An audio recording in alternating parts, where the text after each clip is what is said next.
Coach Corey Wayne, and this is my video coaching newsletter.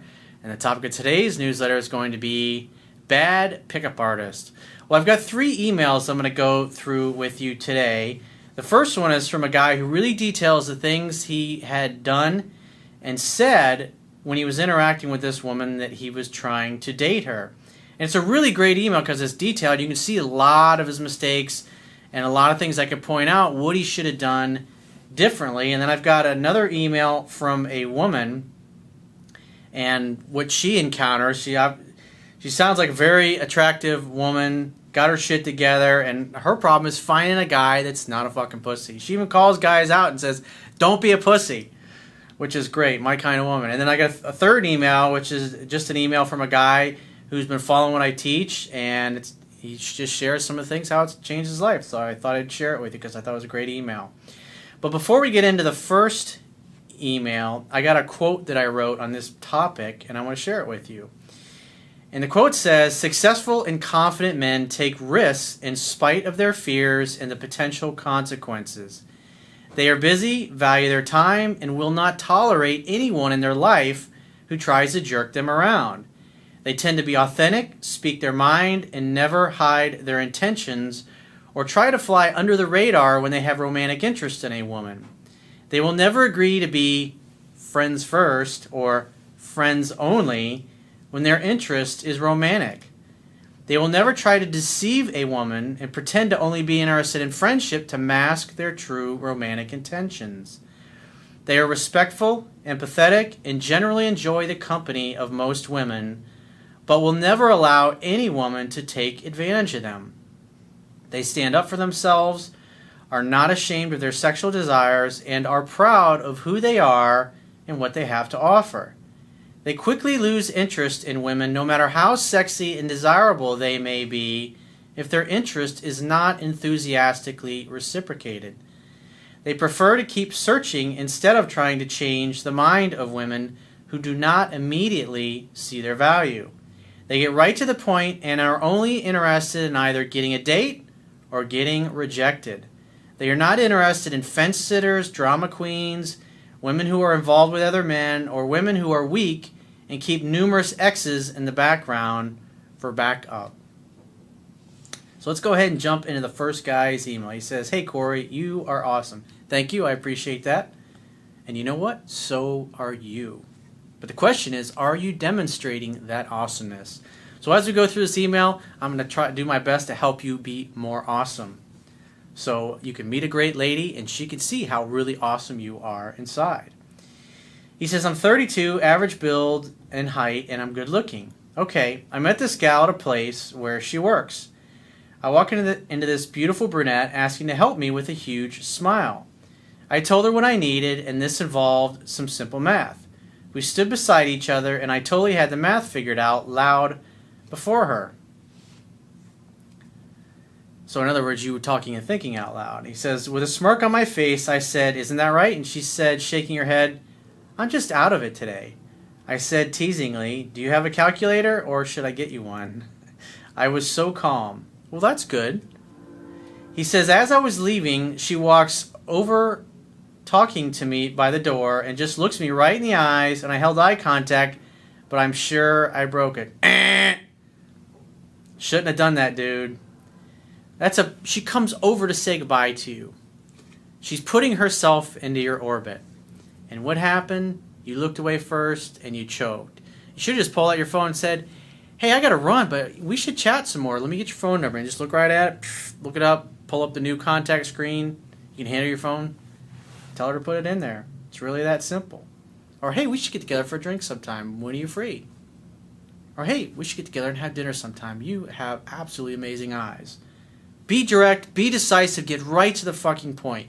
Because bottom line is when you look at a woman and you're into her and you find her attractive, little secret, they can tell.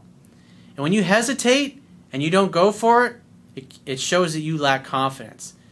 And as soon as a woman starts to see that, she starts to lose interest. You're not helping your case when you act this particular way. So you were going great right until the point where you choked. So he says, next time I went in, she gives me a smile and says hi. I ask about getting an account there, and after she gave me the paperwork, she says, you can mail it or save a stamp and just bring it back to me, with this grin on her face looking at me. I said, oh really, with a smile. So Monday, I brought it back. So that tells me that you left and you still didn't do anything. Part of the problem is you're not taking any risks. You're like going back and forth, coming up with reasons to go to the place where she works, working up the courage to ask her out. She could tell by the way you look at her that you're interested, dude. And so your chances of success, the more you hesitate, goes down. Plus, let me think about it. If she'd have rejected you, do you really want to open an account at this particular place? Is that really why you were going in? Or were you just looking for an excuse to run into her again? He says, so Monday I brought it back. I got the same response, a smile, and a hi. I went in her office with her and handed her my cell phone with the new contact info open and said, you need to fill that out. She laughed and says, okay, smiling. That was pretty smooth. I like that. That is great. Good job. But that should have happened the first time you met her. He says, I had to fill out my age and job on the papers as she was watching closely, and when I put Florida down for the state of the company, he says, I live in Montana. Anyway, she goes, are you serious? And I just said, yep. But I got to thinking maybe she was looking at my birthday. What does that tell me? Oh my God, I'm older than her. What's she going to think? You shouldn't think like that, dude. Remember the video I did yesterday? I have value. I am amazing. Think about it from this perspective. You're confident, you're successful, you want a great girl. I mean, think about it, dude. You want a woman who has a kind of body that you like. You want a woman who has the kind of hair that you like, who has the kind of eyes that you like, who has the kind of voice that you like, who's into the same kinds of things that you are. Because if you don't have that, you're just simply not going to be as enthusiastic to spend time with that person and make love to that person. Why would you want to just settle and be average? I mean, think about it. You're sexually attracted to somebody who you find really attractive. Why not somebody who knocks your fucking socks off? That kind of person, you're just going to put more time and more attention, and you're going to care more. But the key is to make sure that the other person is reciprocating that. And a lot of us, just like I discussed in the video yesterday, when we don't think that we really have that value, or we feel like we have to do something to make up for something we feel we lack on the inside, we ignore the fact that the interest is not reciprocating. We think, okay, if I just keep going in, maybe I'll change her mind. I come up with, what joke am I going to tell her next time I see her? And what's happening is now you're stuck. You're fixated on this one person. What you want is a hell yeah, I want to go out with you. You don't want to, Don't fuck with that. Life is too short. Keep circulating. It's just one girl. He says she ends up being 24, and I told her they would have to compete with the guy's prices. I guess he's talking about one of the competitors. And she says, hey, give me your phone back. Smiling and laughing. I laughed and said, you think so? And she says, hey, business is business, while laughing. So I don't really get what you're saying here. I could definitely tell you seem like you're a little nervous. Instead of just getting right to the point, ask the girl out. Trying to be a little too funny, trying to be a little too cutesy. Sometimes that shit blows up in your face. He says, my plan was to not call or text her for a few days. He says, but I caved and texted her that night. He says, I asked if I could call. You're asking permission? That's approval-seeking behavior. So in other words, you texted and said, hey, can I call you? Think about it. You think that makes you look strong and confident? And a guy who's expecting to get what he wants? Or a guy who really doesn't have a lot of success with women, and gee, hopefully, Your Highness, this will be the one that'll finally give me a shot. Think about it. Perception's reality. And you're digging yourself a hole. He says, I asked if I could call, and she says with a smiley face that she was going to bed and was tired.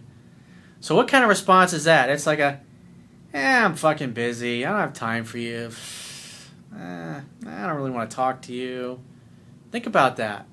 But the fact is he's like, this girl's really hot. I really like her. But you just gave this girl the opportunity to talk to you, this amazing person. And she's like, yeah, I'm kind of tired. I'm going to bed. I mean, think about it. If it was like Brad Pitt calling her and he said, hey, are you available to talk? She would have been like, well, I was about to go to bed, but hell yeah, I'd love to talk to you. Think about it. I mean, it's common sense, but how many of us really think that way?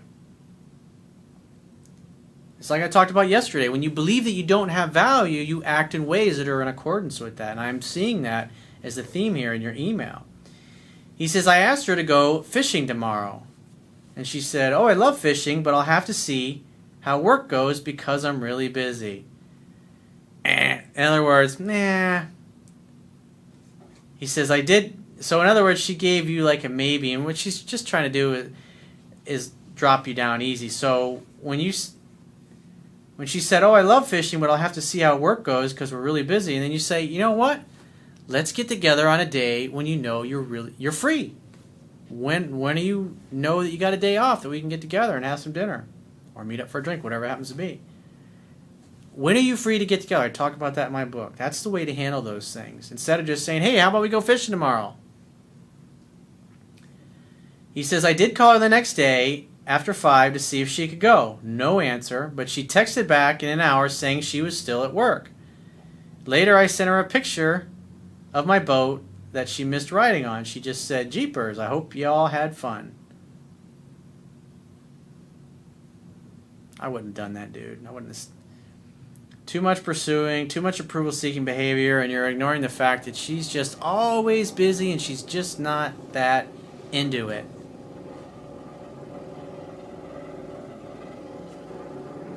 I guess somebody's doing some drilling in the condo. We'll just have to deal with it. She would always answer my text, but with delay. I sent 3 texts a day over 3 days. Oh, dude. You're like in a flat spin. You're playing, and then when you're in a flat spin, it's like a lot of pilots, what they do is they pull back thinking I need more lift, and all it does is make the plane stall even more. So it's like your plane's like, and you're just making it worse. But then came the one where she said, hey, I just want to be straight up front that I think you're a nice guy, but I don't have the time for the whole dating thing right now, and that she's got a lot going on in her life. This started confusing me. Well, it's pretty obvious, dude. Even if she liked you, your performance is pretty much, I mean, you pretty much made just about every mistake you could possibly make. I sent her one back, and in it I said, I thought friends was good. In other words, hey, I'm okay with being friends. Total approval seeking. That's not what you're interested in. You think this girl's hot. You want to fuck her brains out. You want to hump her like a horny dog humps your leg. So in other words, you're thinking, I'll just fly under the radar. I'll just go along with being friends first, and then maybe after a while, she'll really see how awesome I am and want to date me. Men who love and value themselves and their time are like, they'll just say, you know what? I haven't even gone on a date with you yet, so I don't know about a relationship, but I would definitely like to get together for dinner sometime. If you change your mind, get in touch with me. I'd love to see you. And you leave it at that, and you walk, and you never look back. You don't keep like stirring the pot and trying to come up with a new phrase to say to her. He says her texts have been getting short, like 3 words. So he says, I had said what I liked about her in one of them. I found your stuff like on day 4. He says, damn it. But the good news is you found my stuff. And so the next girl, your game will be tight. Hopefully. As long as you read the book, learn the fundamentals. He says, haha. I gave it a week, and I asked to take her to lunch, but she said she had previous plans. So I waited another week. Another thing, you're asking a girl to lunch? You want to date her, but you're thinking, oh, I got to be friends first. Fuck that. Never ask a girl to lunch when you have romantic interest in her. He says, so I waited another week, And this time I got the BS that she was back to talking to her boyfriend that she had for 2.5 years. 2 weeks later, I was at a rodeo, and she walks up in the stands and sits up behind me a couple of rows with her sister and no guy. He says, I never made eye contact with her, but she had to see me having a good time with my 5 buddies. She left early, probably to avoid me. Probably. So why would this happen? Because you pretty much did everything you could to turn her off. You were a bad pickup artist, my friend. You constantly, from the moment you met her, made yourself look weak, indecisive, approval-seeking, not confident. And then you BS'd her about saying, "Yeah, sure, we can be just friends. That sounds swell. Is there anything I can do to get her attention?" You've pretty much done everything except maybe doing cartwheels in the parking lot trying to get her attention. He says, anything in big bold letters? Nah, dude, put a fork in this when you're fucking toast. Maybe show up at her work with a girl on my arm. Men who love and value themselves, and they would have forgotten about this chick already. First time they asked her out, and she's like, hey, been on the next girl. You're wasting your time, dude. He says, I wanted this girl. Please help. I know you want her, but no amount of you wanting her or liking her or thinking she's really fucking hot, and I'm sure she is going to make a difference. Bottom line is you need to work on your game. And if you read my book and start to follow those fundamentals, it will tighten that shit up. So you'll never do this again. Just think about all the days and all the hours that have gone by where you're thinking about this girl and plotting your next move and what you're going to say and what you're going to do to get her to change her mind so she'll go out with you. And in reality, you could have learned everything you needed to know the first time you either met her or contacted her after that. So he says, thanks, Corey. I love your stuff. And I'm up to page 200 on your book so far. Well, that's good. That's a good start. So bottom line is I think I pointed out all the things that you did wrong. You did a couple things right, not many, but hey, that's how you learn. At the end of the day, this is how you found out about my work. So now you can tighten your game up, and these kinds of things will start to happen less and less. But the big thing is you're ignoring the fact that this girl's expressing little interest. That tells me you're kind of in a scarcity type of mindset where you just think that you don't have a lot of choices out there. So that affects how you act. That affects the way you think. It affects the tone of your voice, and it just does not. It makes you look desperate. I love it. Like I go to shoot a video, and I got some asshole jackhammering. What the fuck? What are you gonna do? It is what it is. So let's get into the second email, and this is from a woman. And she says, hi, Corey. I've been watching your videos on YouTube, and I have to say they are fucking awesome. I like this girl already. Haha, I'm a girl, and lots of guys come chasing after me, and things happen exactly like you said. I'm psychic like that. She says, we want a man, not a pussy, haha. And I think the fact that I'm kind of a strong woman, but very loving and feminine when I'm with a guy, they just don't know what to do, and they fuck it up. It's great. Total woman's perspective. All the things that I talk about, more validation. She continues on, I would love to hear you talking a bit about the other side of the game. Like, how do I deal with that? Well, at the end of the day, if these guys are weak, it sounds like you got your shit together. You're probably very attractive.